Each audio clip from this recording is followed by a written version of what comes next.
my children to understand that being Samoan is more than something that they just check on a box or simply say when someone asks what they are.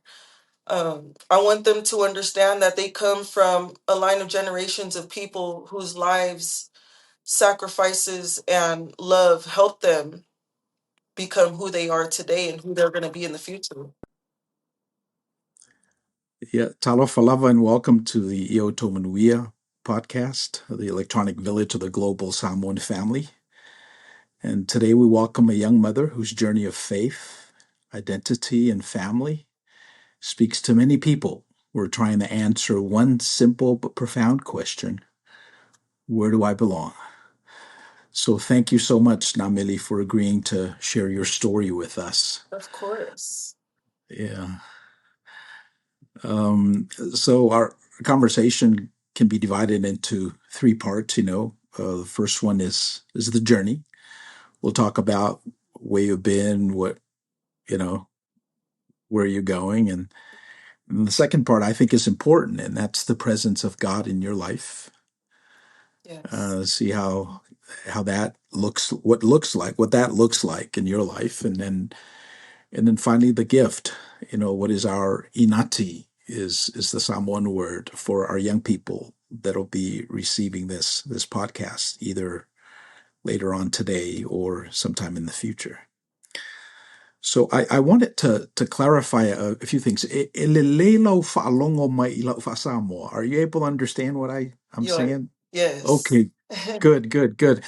Because what I've discovered with some of our podcasts with our young people, I sometimes lapse into my Samoa. Yes. And then, the kids, the young people are like, what's Tama thinking about? What's he Right. talking about? So Yes. good, good. So let's start with your journey. Uh, what does your name mean? What do you think Nameli means? I It's a funny thing you asked that because I recently got curious. Um and I just asked my grandmother about last week. I asked, "What does my name mean?" I know who I'm named after, which is her grandmother, but what does it mean? And she said it's the honey from the bee. So I've heard Meli um is the translation for honey, but I didn't know that's Yes. what my name was pertaining to. Yeah, Okay.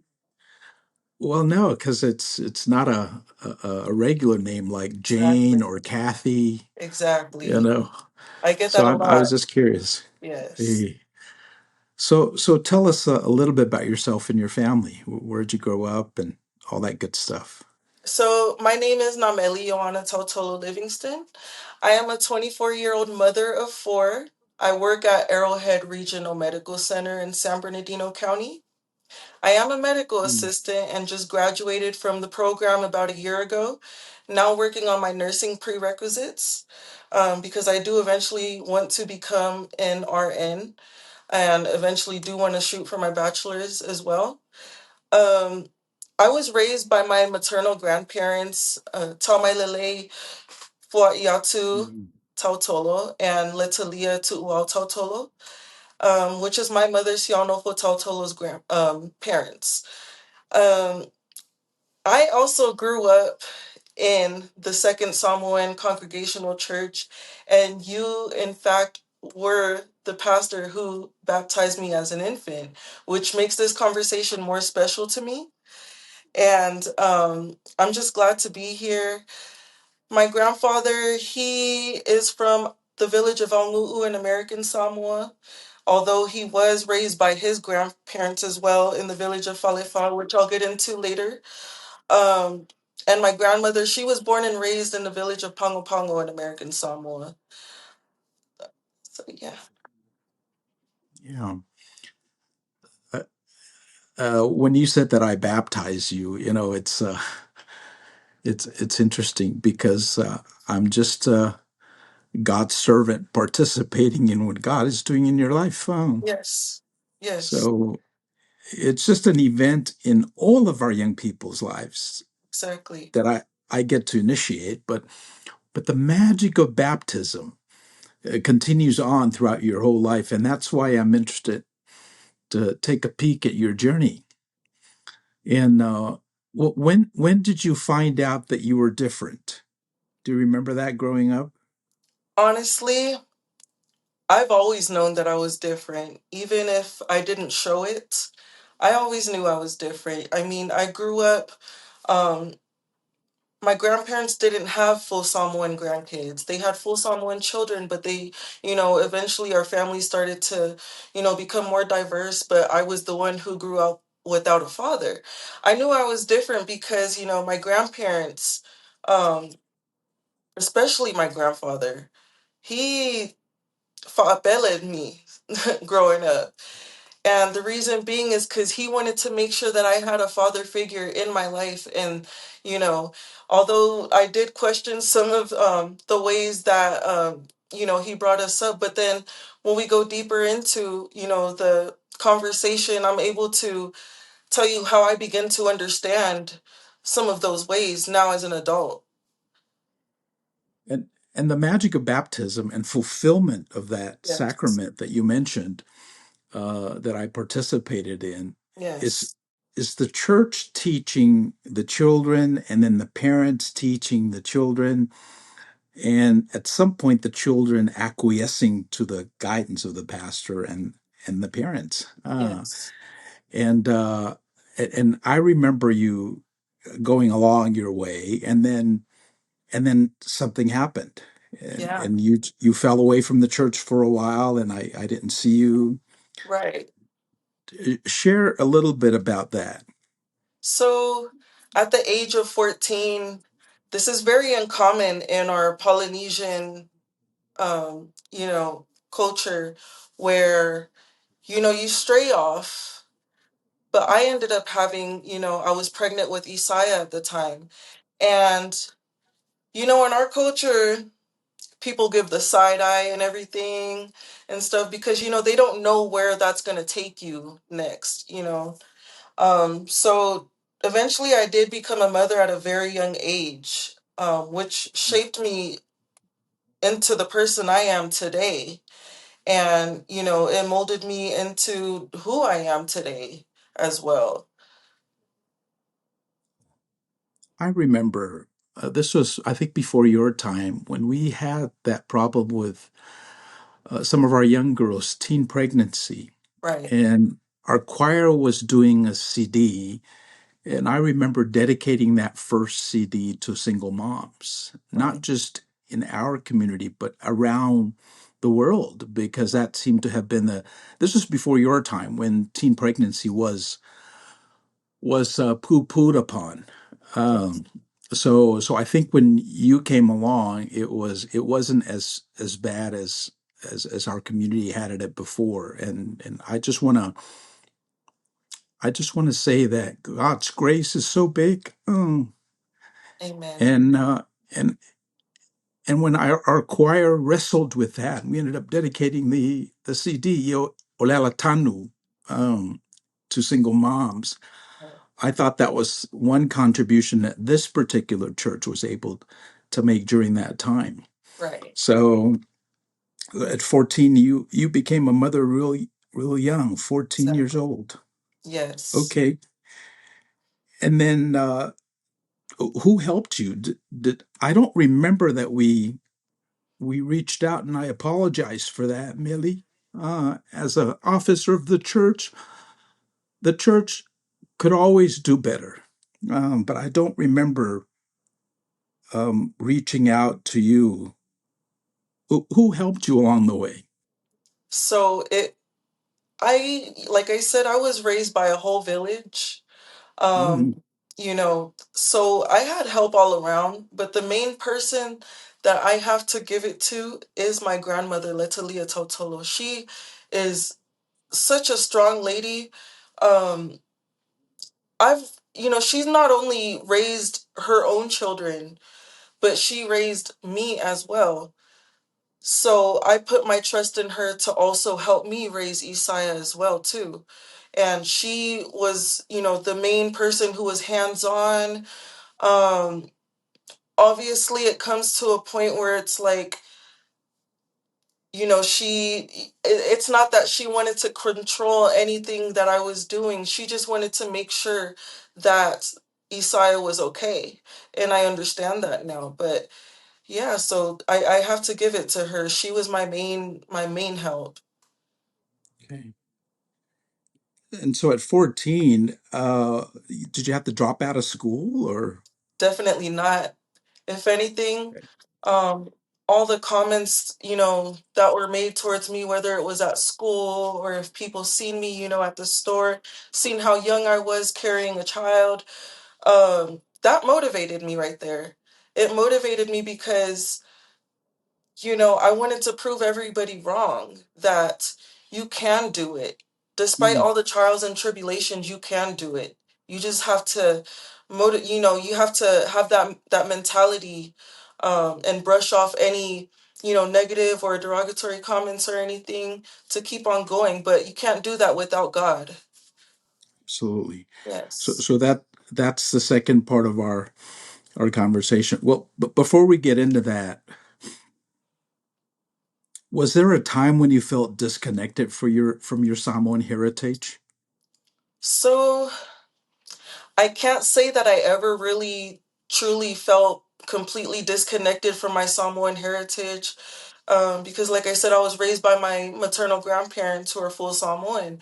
And Okay. from the time I was born, they always made sure that our culture and our faith were a big part of our lives. We grew up in the church, we attended youth meetings, participated in Tafasilafa'i, Flag Day, and I was also blessed to, be a part of our Alfai Pese for a period of my life too, as well. And so we were constantly going to Pese every week with them, every Saturday. Um, I was also blessed to be able to travel to American Samoa on numerous occasions with my grandparents. So I was able to actually witness the way of our people and experience the culture Mm, for myself. So I wouldn't necessarily say that I was disconnected from our heritage, at any point in my life, but I think as I've gotten older, I just developed a deeper understanding and a deeper appreciation for our culture and the ways of our culture. So the foundation was always there because of my grandparents, but now as an adult and a mother, I completely understand how important it is to carry that foundation with you, mm. for the future of our children. Now, you recently came back from Samoa, right? You visited your grandfather's village. Yes. And was that Onu'u or? So I actually spent the majority of my trip in Falefa, so I didn't get to go to Ongu'u this time. Okay. Yes. Okay. And how did that go? Were you surprised to see the village or what stood Honestly, out? so initially, um, the purpose of my trip was really because I had a long year, completing most of my prereqs and, working on top of, being a mother to, 4 kids. That's a lot. Mm, mm, So mm, I felt like what better way to refresh my mind than to take a trip, to Samoa, but I didn't want to just go to American Samoa. um, I actually wanted to go where I'm not familiar with so mm, I can mm, get familiar. And I ended up taking Claire, my second child, my only daughter. Um, so initially it was supposed to be a mother-daughter trip, just for us to have some bonding time. But I realized the minute that I did step off of the plane, it just felt like I was already familiar, and it felt like that was my calling, that I was called to be there. Um, I don't know by who, it might be by God or maybe even our ancestors, but I definitely felt like I was meant to be there. And I just had the most amazing experience there as well. yeah. There's a Samoan proverb, oi ue ngafa, oi ua ngafa dadu te whailoa iai. So when you're describing how your ancestors sort of like called out to you, that's what that proverb means, right? Oi ue ngafa, o i ua ngafa tātou te whailoa i ai, not ulu o ngafa. So ulu o ngafa are basically immediate relatives, but i ua ngafa are the relationships that come after the current ones. And I remember the young people did a real good play of that underscores that proverb, and they took it all the way to Hartford, Connecticut, during one of the UCC events. So when you were describing how the land sort of like speaks to you and calls to you, and when you got there, it feels familiar, even though you've been there for the very first time on your trip. So that's what triggered in my mind. O i ua ngafa, tātou te whailoa iai, ai le o ulu o ngafa. That's really interesting. So, did you meet anybody that you knew in Falefa? Definitely. So, growing up, I've always known Ongu'u this, Ongu'u that from my grandpa. But there was a time where, I didn't know this until later on in my life that he was also raised by his grandparents, his maternal grandparents, which was in Falefa. So from the time of an infant to, I believe, maybe about his teenage years, he was raised out there. So my grandpa's oldest brother, um, I knew that he was over there staying at the very land that my grandfather was, raised on. Um, Mm, and he seen actually that I was taking a trip to Samoa, because we're connected through social media. And he got excited, just hearing that, somebody from his dad's family is going to be, coming out there to visit the motherland. mm, And so majority of the time I did spend with my uncle out there on the very land that my grandfather was raised, and we have our people buried on, our lands once they, pass on. So mm. I got to see my grandfather's grandparents who raised them. I got to see, their graves, and, got to be on the very land that my grandfather was raised on, which was very special to me.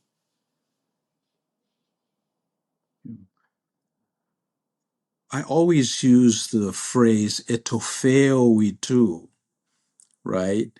And I don't know if it's meaningful, but as you were describing your grandfather, which is Taumailele, and his grandparents being in Falefa, that's what that means, right? Etofeoi too means you're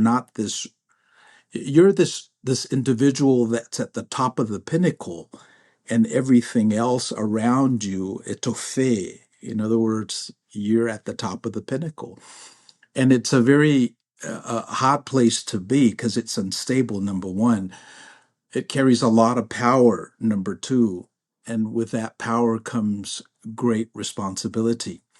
And young people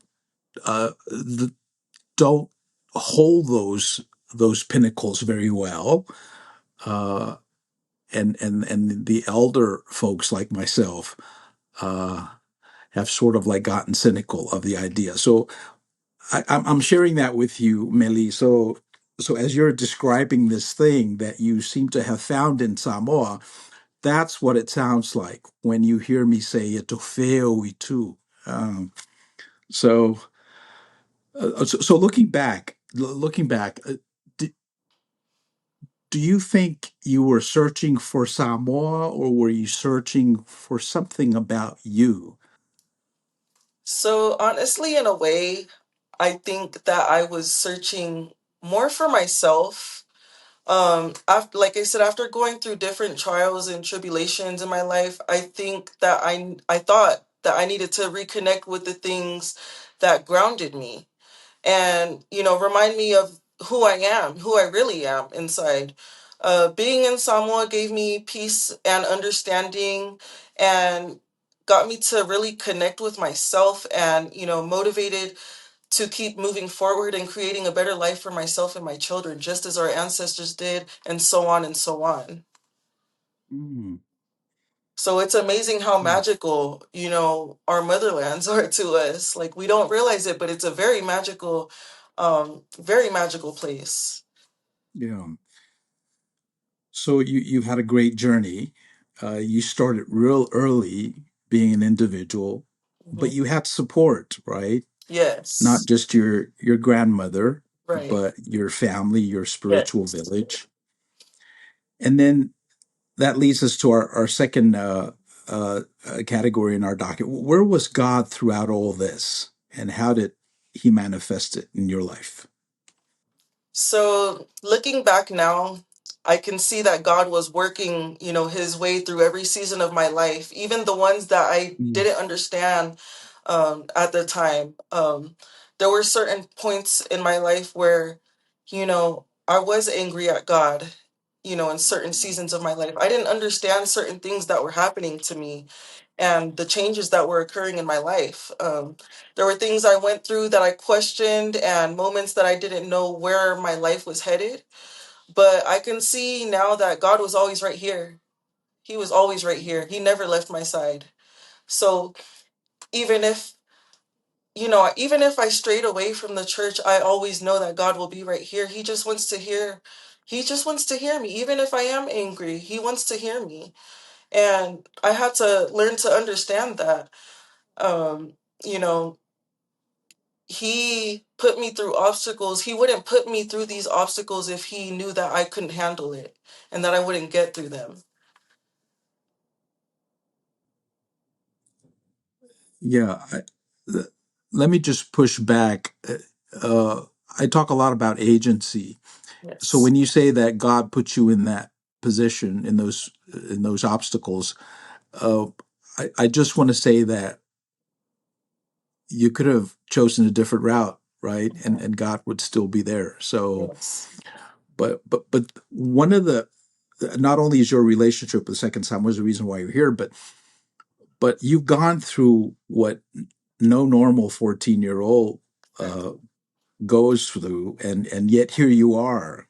You Yes. know, here you are. So the thing about the presence of God in a person's journey, you're not able to witness it as it's happening.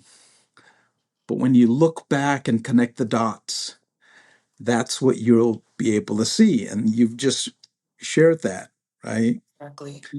And that's a beautiful thing. Last Sunday I preached about what Paul said, that there is no condemnation in Christ. So for all of us Christians, we believe that our sins are forgiven. Our past is forgiven. And all that matters now is just moving forward. Um, and you open our segment with some of your plans and purposes and what you want to do moving forward, and that's a beautiful thing. That's a beautiful thing. So it is my prayer that you continue to move forward, Yes. uh, and witness what God is doing in the world for you. It's nice to go through these questions. So let me go through these other questions. Interview.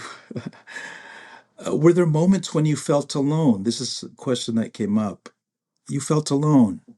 Absolutely. And to be honest, I still have my times where I do feel alone to this day. Just not as much as I did before because you know, I know that my family is always there. I just think the difference now is that I know where I can turn to if I feel that way. Um, as I've Mm. grown in my faith, I've started to understand that I can go to God with anything. I can pray, I can cry, I can shout, I can even, just vent to Him. Um, I don't always expect an immediate answer because God works on His timing, not mine. Um, but I trust that somehow, some way, He'll show me what I need to do, or what I need to see, or guide me in the directions that I need to be in. But so going back to my teenage years, I always felt alone, but my family was always Mm. there. But as a teenager, you just want to have your way and everything, and your family's not always going to respect that, because they want to lead you into, the right direction, the right paths and everything. So me, in a way, I did feel alone, but I was never truly alone. Mhm. Yeah. Yeah, there will always be times when you're alone. Uh, Yes. but in times when you're alone and there's something wrong with it, that's what the question was trying to get at, right? Right. But it sounds to me like you've been able to make peace with your aloneness and your Exactly. loneliness. Like you say, Yes. you're never alone. As long as you have breath in your lungs and life in your body, then Exactly. God is with you. That's Yes. what that question was trying to get at. Right. Um, you mentioned that your grandmother Letalia was a source of strength during your journey. Yes. Um, Tell us about your grandfather. So my grandfather, um, we definitely have bumped heads, from time to time growing up, but you want to know why is because we are both stubborn. We're both basically the same. I'm just, a female and younger version of him, and I get my stubbornness from him. So, as I've gotten older, though, I've learned to appreciate him more. He's done a lot for me. My cousins, they always tell me, like, he's, they're a little, he's always been a part of my life, but like I said before, I feel like it had been different because I was the one who grew up without a father, and he just wanted to make sure that, I had that father figure in my life. So one thing I understand so much more now, especially after my trip to Samoa and learning more about my grandfather's grandparents, is his relationship with Isaiah, my oldest son. When I learned more about how my grandfather was taken in and raised by his own maternal grandparents, it gave me more of an understanding as to why he was so adamant about helping raise Isaiah. In a way, he was giving my son the same kind of love that his grandparents gave him, and the same foundation that his grandparents, also laid out for him. Um, and I have such a special bond with my grandfather. That man is, he's my right hand man, but him and Isaiah, they have such a very, beautiful relationship that, I'll forever cherish, because not a lot of people get to have that experience with their great grandparents. Mm. You used the term Yes. stubbornness. You and your grandfather have Yeah. that same quality. Is there a Samoan equivalent of stubbornness that you know? Hmm.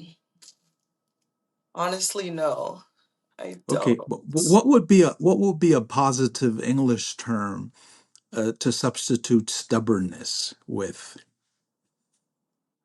I could say we have our ways. We both have Okay, our ways. We are so fixated on our own mentality, on our own ways. We're stuck in our own ways.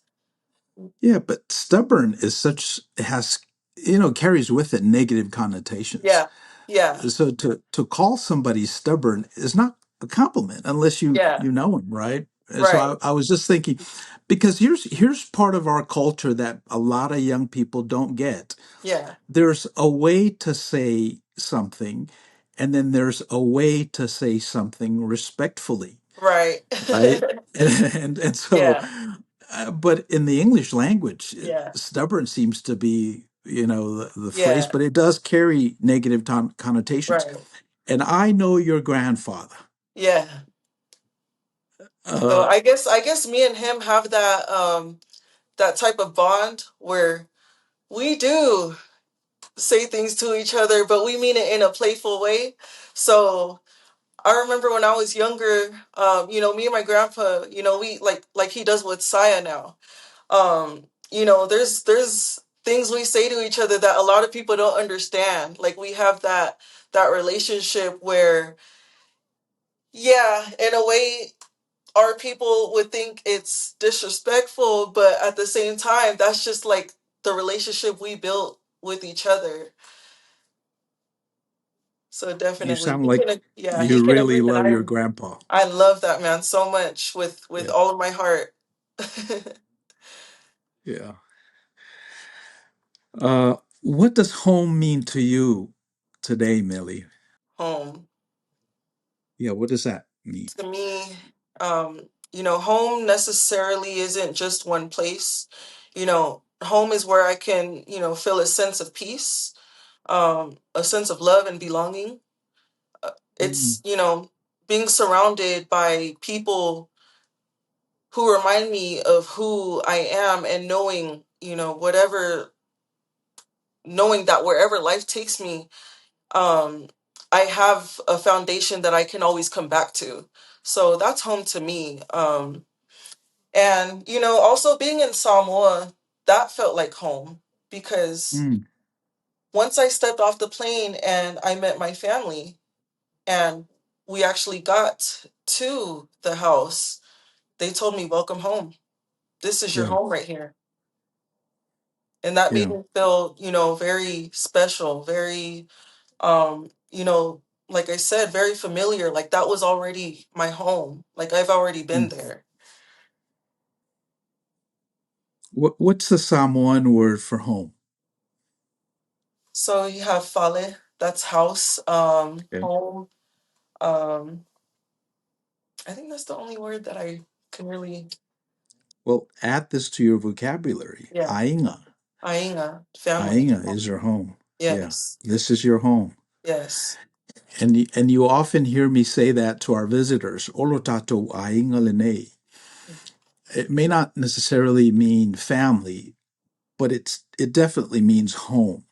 And I Yes. think that's what you experienced. Right. Um, in English, we often translate ainga as family, but that translation barely scratches the surface. Right. In Samoan thought, ainga is an entire universe of relationships. It extends backwards to our ancestors, outwards to our living relatives, forward to generations unborn, and upward towards God. So, what you experience as you were describing it to me, home, Ainga is this multifaceted phenomenon that cuts across everything that we can relate to, and it also means home. Yes. And then the last part of our talk, how are you feeling? I'm feeling great. Okay, I'm feeling good, great. good, good, good. Yeah, sometimes you feel great, but the battery doesn't work or I know. the link drops. Yeah. So the last part of our conversation is the gift. What do you hope others will receive from our conversation and your story and my interaction with it? So I would want them to know that it's never too late to reconnect with your heritage. Here I am at the age of 25, you know, still trying to pick up on little words of our language, our native language. You don't have to know everything about your culture. You don't have to speak the language fluently. And you don't have to grow up a certain way to begin learning about where you come from. Um, it's so important, and I can't stress this enough, to ask questions while your parents are still here, while your grandparents are still here. Talk to your elders while you still have the opportunity to do so. Listen to their stories. Visit places that, your family comes from, such as I did recently with Claire. If you're able to, and allow your children to learn alongside you so that we don't lose our culture along the line somewhere. You may not be able to give your children every cultural experience that you had, or maybe you didn't have those experiences yourself, but you can still be the person who starts that connection for the next generation. So just start somewhere. Yeah. Everyone has agency, right? This is what I preach. What you've invited our audience to participate in is a list of things to do, action items, agency, where they can just pick up and go. Yeah. And and it costs time and money, right? So you have to prioritize these on your. How much did that trip cost you to Samoa? So in total, so the flight itself was about roughly about 1,800 per ticket.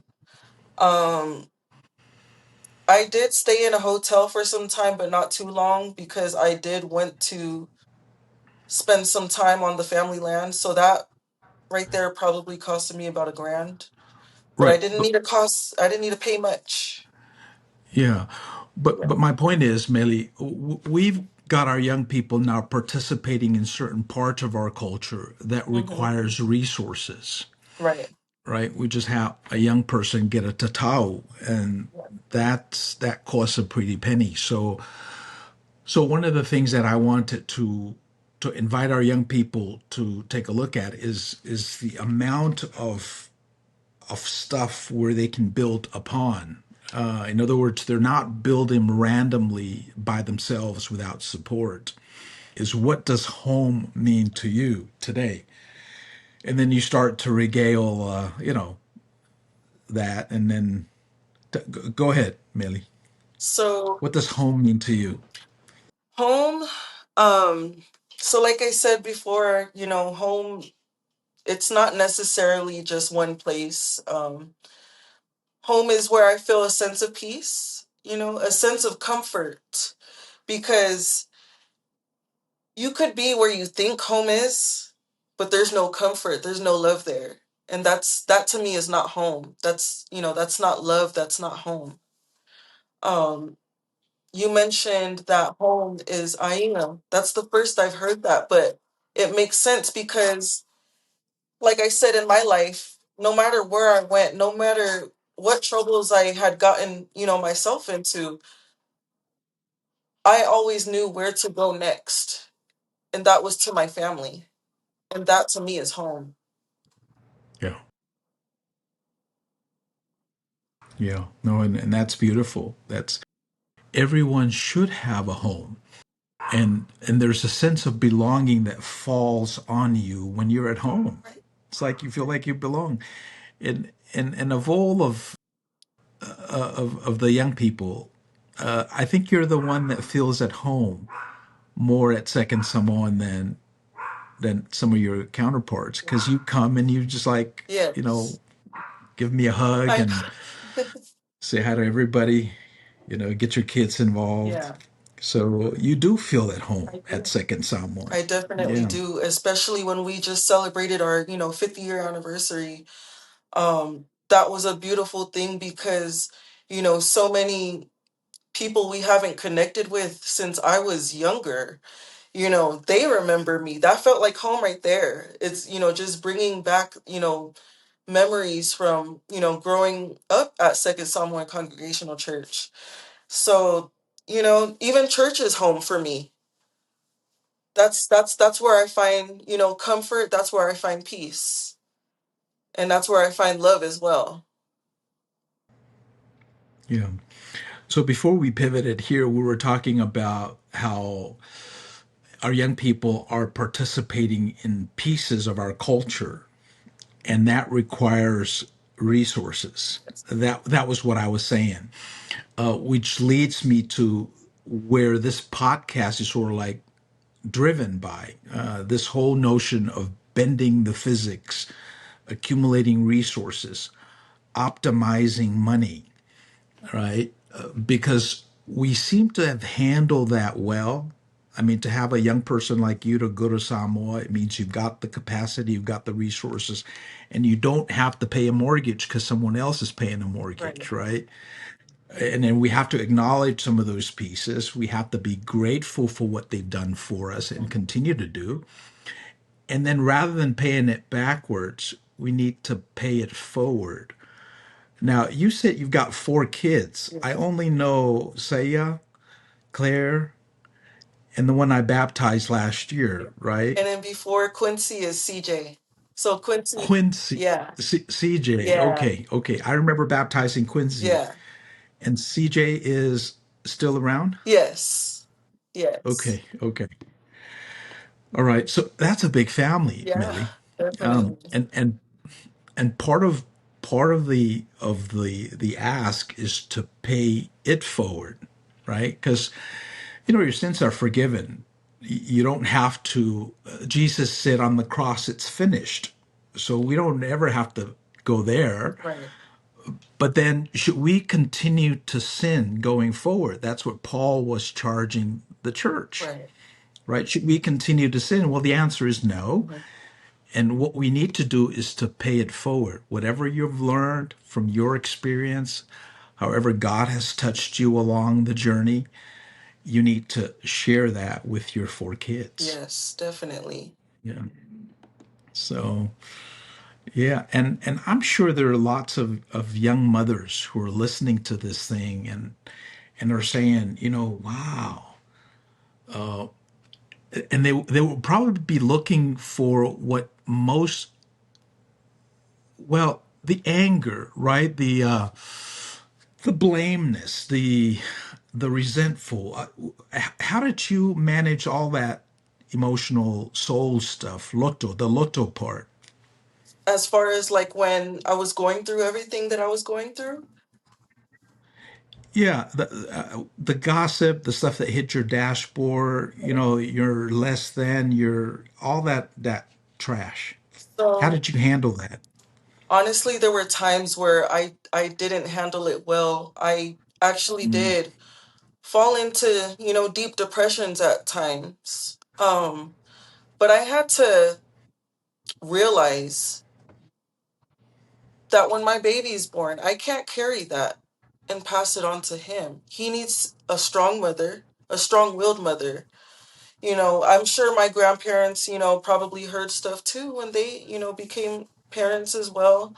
Um, so definitely just what was happening in the moment really didn't matter to me. It was what happened when once Isaiah came into my life and once I got to hold him, everything basically just washed away.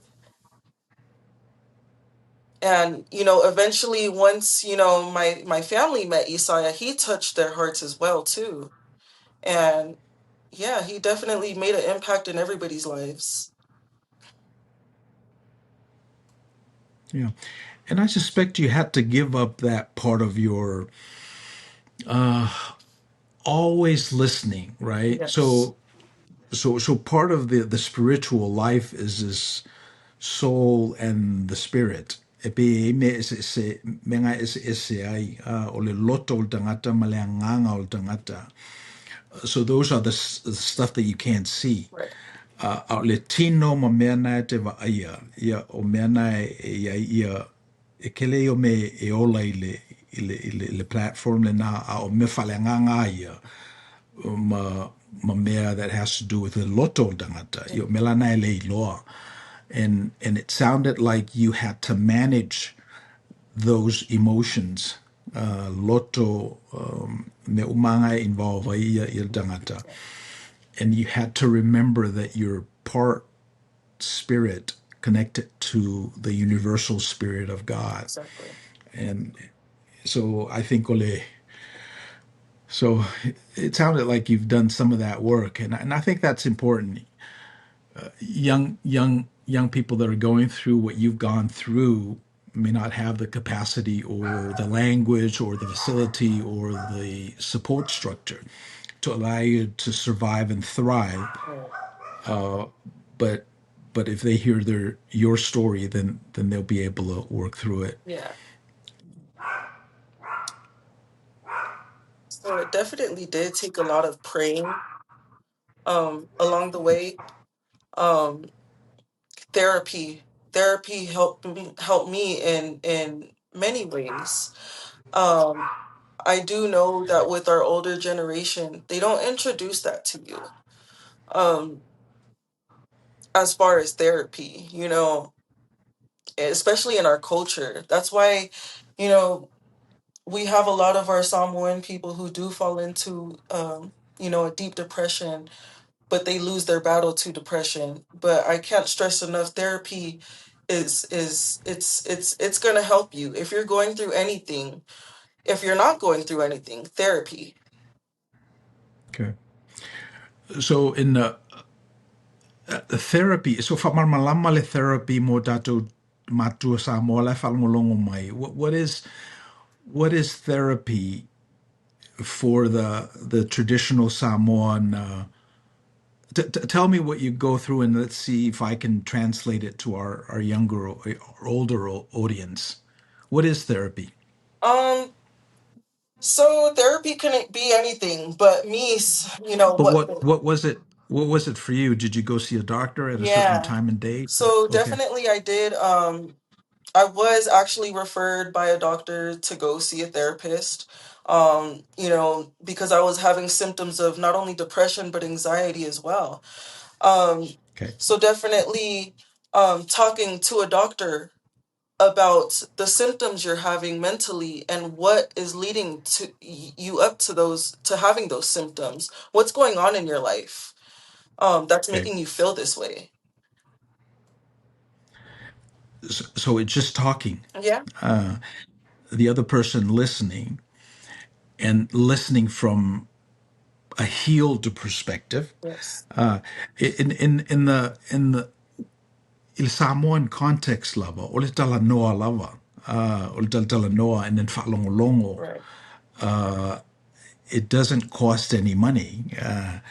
And but your generation, some of our young people I know have gone through therapy, and when they described it to me, it's a guy that just listens and puts up with their stuff, and then pushes back Right.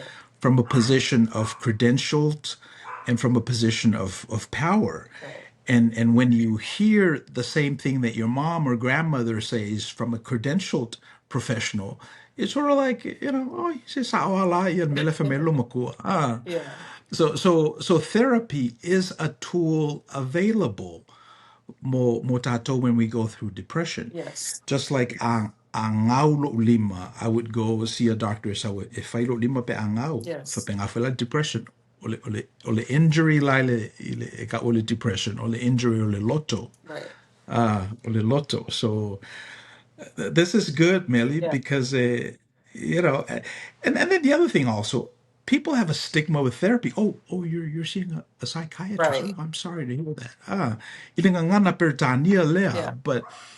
but to have you go through it and say, hey, look, I had a problem. I got therapy, and Right. I'm better. So Exactly. wow. And I feel So that it helps talking to a stranger.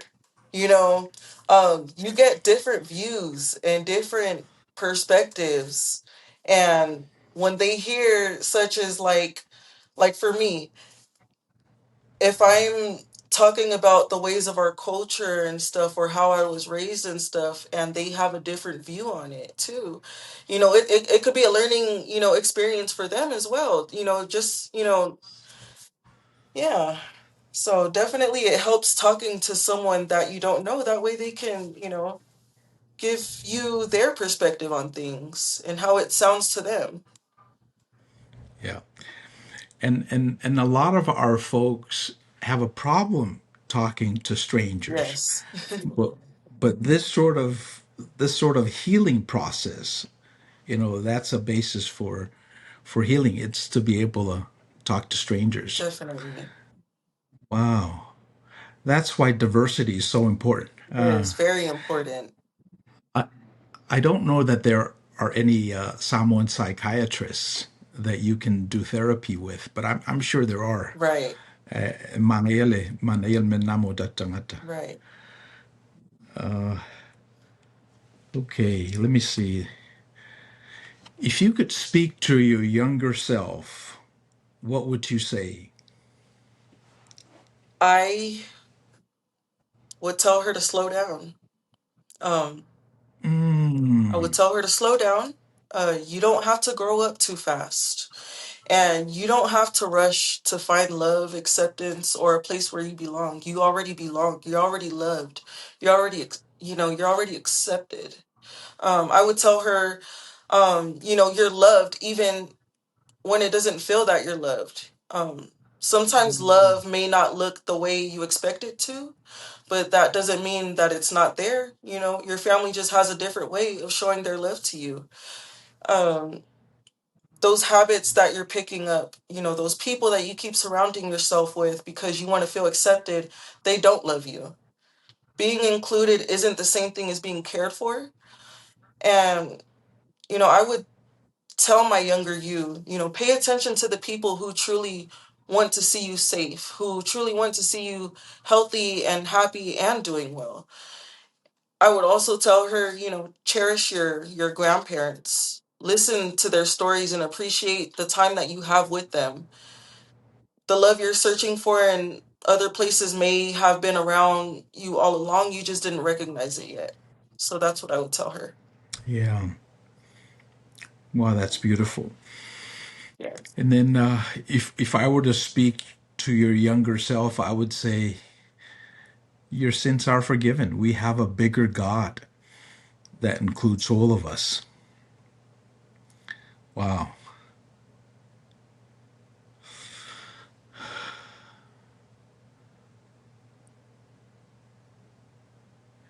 This is beautiful. Let me see. What else do we have here? So some of your kids have African American blood. Millie, is that right? Is that correct? Okay. Yes. So there's a huge tradition of African American healing and their relationship with God and all that stuff. Right. Are they part of that or not yet? Um, Not yet. Not yet. We haven't been introduced to that. Mainly because you know, I've been raised by nothing but my Samoan side, and but I do hope that they get to, experience both cultures. I can only do my part. Yeah, Yeah, and teach what I know. yeah. But I do want them to be proud of who they are, both parts of who they are. So that's beautiful. Do you have any last thoughts, Millie?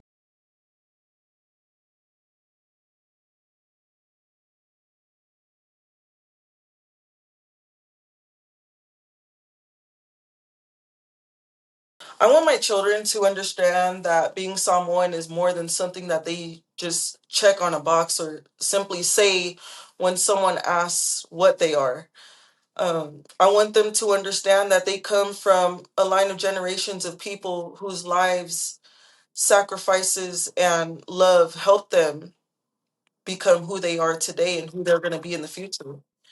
I want them to know that their family know their stories and understand that there will always be people and places that they are connected to, even if they didn't grow around them.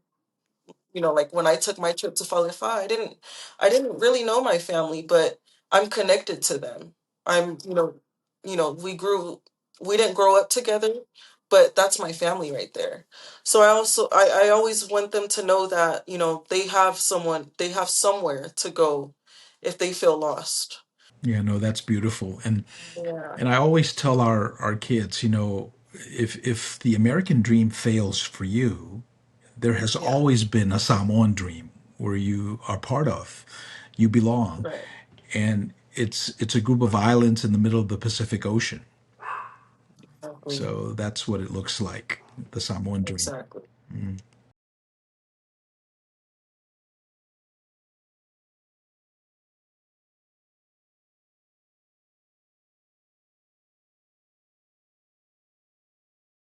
Like I said, I've went through different obstacles in my life, that I don't want my kids to experience, but I don't have any control of. God has control of what comes your way.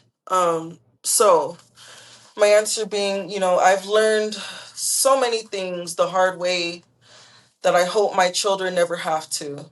Um, I hope they never feel that they have to lose themselves in order to be loved or to be accepted. I hope they never stay somewhere that costs them their peace, their safety, or even their life, and mistake that for love. That's not love. Mm. I want them to know their worth before anyone ever has the opportunity to make them question it. I want them to understand that they don't have to suffer to prove their love to someone or to prove their love to anyone, and that they don't have to keep giving pieces of themselves away just to satisfy somebody else. Mm. I also hope that they understand that being strong doesn't mean carrying everything alone. I want them to know that they can always come to me. They can always come to our family, and most importantly, they can reach out to God.